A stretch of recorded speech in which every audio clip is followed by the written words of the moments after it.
High, চলে এসেছি আবার একটা নতুন ভিডিও নিয়ে। তো বাজে এখন সকাল ৭টা মতন। তো আজকে আমি সকাল, সকাল উঠে পড়েছি। এবার করব রান্না। তো আজকে সকাল, সকালই রান্নাটা বসিয়ে দিয়েছি। মাছের ঝোল করব আর একটুখানি বেগুন ভর্তা করব। তাই খেয়ে নিচ্ছি। খেয়ে দিয়ে একটুখানি ঘর-দুয়ার মুছে নিচ্ছি।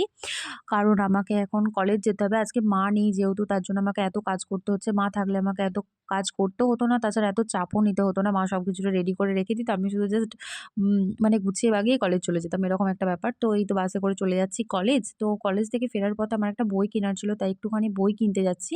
তো আমি ভয়েস ওভার দেওয়ার সময় কি বলব না বলব কিছু বুঝতেই পারি না।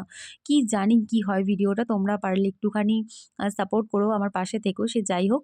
তারপর কলেজ থেকে ফিরে একটুখানি ঘুম-টুম দিয়ে আবার সন্ধ্যাবেলা খিদে পেয়ে গেছে। তার জন্য বানিয়ে নিচ্ছি একটা স্যান্ডউইচ। ততক্ষণে মা চলে এসেছে। মা ছিল না, আমিও ছিলাম না। ঘরটা যেন পুরো ফাঁকা, ফাঁকাই যাই হোক লাগছিল মনে হয়।